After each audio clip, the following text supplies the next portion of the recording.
أجمل متابعين في الدنيا.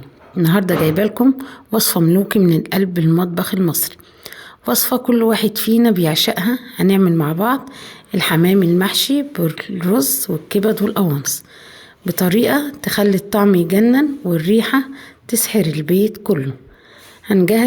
نجهزوا نفسكم لأكلة من الآخر. يلا بينا نجهزها مع بعض. أنا نضفت الحمام، نضفيه كويس ونضفيه من جوه وحطيه في خل وملح لمدة ربع ساعة، وبعد كده خليه يصفي كويس. هنبشر بصلاية صغيرة خالص ونروح حاطين عليها حبة فلفل اسمر ونحطها في قلب الحمام من جوه وتحت الجلد. تأكدي ان هي دخلت خلطة البصل في كل حتة في الحمام. هنبدأ نعمل الخلطة الجبارة بالكبد والقوانص. جبنا حلة وحطينا فيها معلقة كبيرة من الزبدة، وتروحي نازلة عليها بالكبد والقوانص وانت مقطعاها. افردي الكبد والقوانص، ما تقلبهاش الا اما تاخد صدمة في النار كده نص دقيقة، وتبقى مقطعة بصلتين صغيرين وقرن فلفل حراق وتنزلي عليهم وقلبيهم.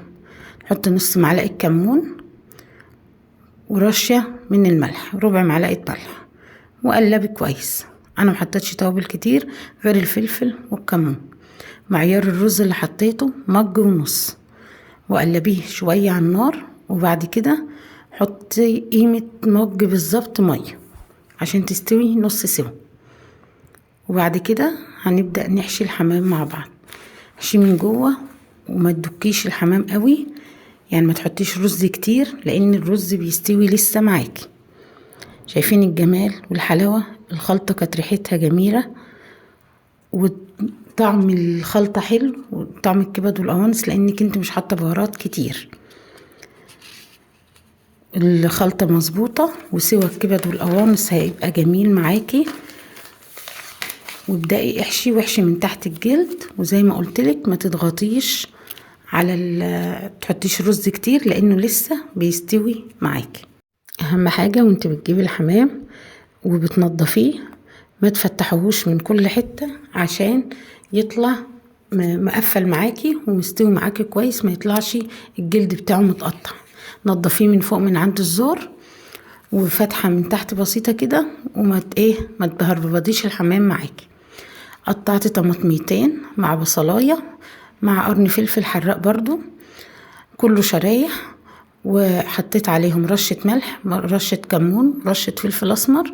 وهنبدأ نحط فيهم الحمام ونحط عليهم كوباية مج مية، واديها برضو رشة من على الوش كده كمون وفلفل ورشة ملح، وغطيها ودخليها الفرن. ممكن تسويها على البوتاجاز، انا سويته على البوتاجاز ما شغلتش على الفرن. هديت عليه النار جامد وسيبته يستوي على البوتاجاز. ابتديت بقى حطيت الزيت وحمرته في الزيت. ممكن تحمريها في سمنة بلدي هتبقى احلى واجمل واطعم كمان. ريحته جميلة قوي قوي، وزي ما انت شايفة التحمير بتاعه اللون بتاعه جميل وريحته حلوة قوي قوي. تك عليه في التحمير عشان يبقى ناشف معاكي وماسك نفسه كده. حطينا الاتنين وهنحط الاتنين التانيين، والريحة بتاعته حلوة قوي وطعمه خطير قوي قوي قوي. الحمام حمام بيتي، مش حمام تشتريه من بره جاهز. احلى حمام تعمليه في البيت عمال ايدك انت. زي ما انتوا شايفين الجمال والحلاوة كده. بس كده الحمام طلع جاهز وتحفة وطالع ملوكي.